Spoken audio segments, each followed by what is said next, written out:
Okay, y'all, it's always one of the small joys of what I do when I get to sit down with old friends, old comrades, and just have a conversation about old times. Like sitting down with this man, it bring back a lot of memories for me, and I'm sure it's going to bring back a lot of memories from him.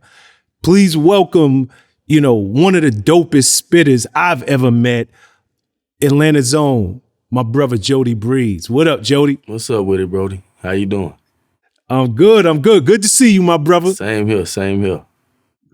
Yo, Jody, I just called you out as being Atlanta's own, but technically, you're not originally from Atlanta. Everybody know you from Atlanta, and they associate you with Atlanta, but you're not technically from there, correct? Nah, I'm not from the city of Atlanta. I'm from Griffin, Georgia, which is like a little like 40 miles south of Atlanta. Yeah, but I've always moved around in the city.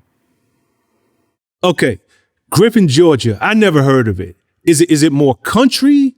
Yes, what's it like out there? It's a little bit more. Well, let me say this too. I want to clear this up too, because just for the people in Atlanta, because I rep Atlanta to death, but Atlanta is country too. Like, just so let's just get that understood. Like, the city of Atlanta is country itself, but I'm just a little bit further south, so it's like around the Lovejoy area, Henry County area. You know what I mean? It's just not a whole lot of buildings down there, but we're most known for sports like basketball, football the most, because we have a lot of people go to the NFL from down there. Mm-hmm. So yeah, it's kind of like still rugged. It's a little bit more gutter than the city. You know what I mean? It's just a whole lot more stuff going on and not too many opportunities, as you would have in the city.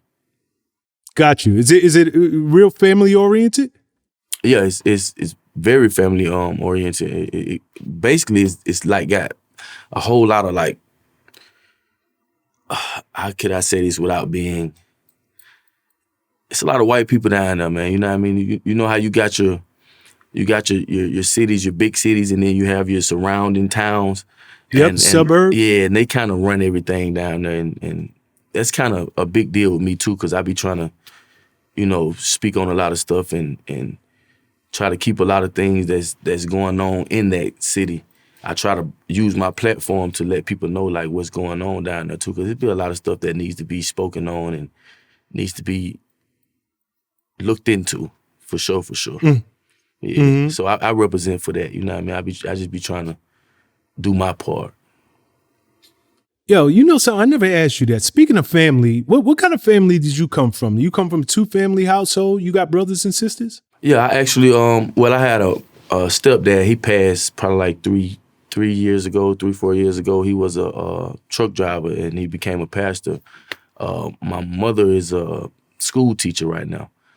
She always dealt with the kids, and my biological father, which he passed probably like 2 years ago, of an overdose or something, but that was my partner though too. So, I came from a real close family, but it's like at the same time I came from the kind of family where you got to watch your own family as well, So I've definitely had a upbringing to where I knew right from wrong, and I stood on principles, and everything was about real life and not just, showing off what you got, and like how the world is now. I really came from a background to where people really stood on what they said, mm-hmm.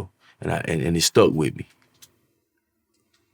Got you. I always love when people acknowledge their stepfathers or step parent. For sure. And I noticed that you acknowledged him before your biological father. Did you have a tighter bond with him? Yeah, I did. He was a great man. You know what I mean? Like he was one of them ones that always smiled. He always stayed positive. He loved everybody.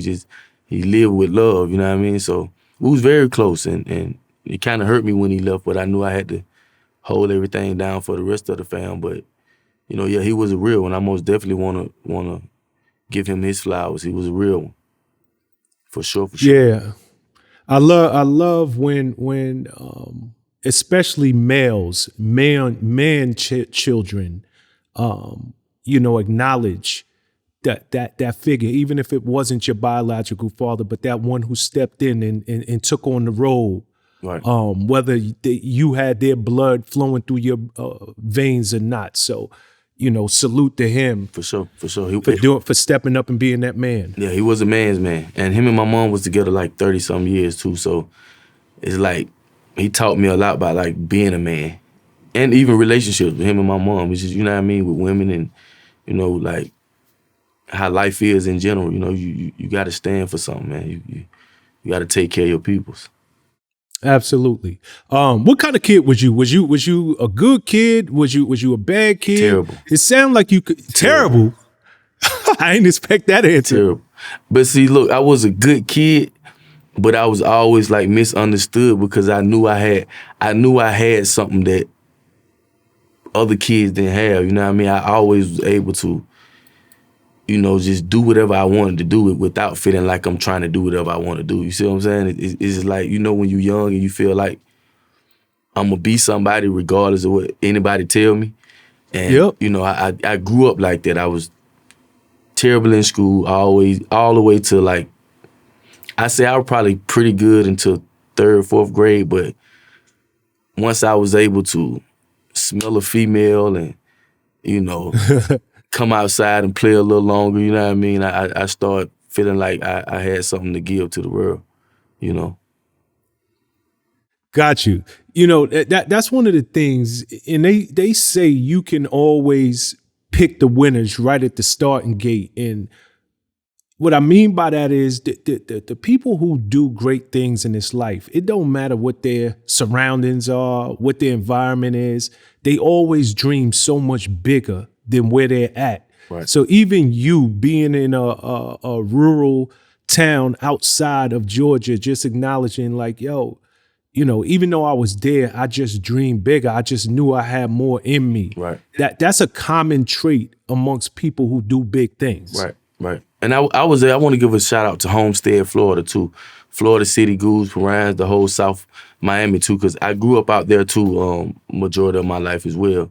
And it's sort of like the same thing. It's like in Miami you have the city area, but then you also have South Miami, which is like where it's really grimy and you can call it country, but country to me is just country people, like, and I never really looked at it as being from the country or wherever I was. I just always felt like I had something to give.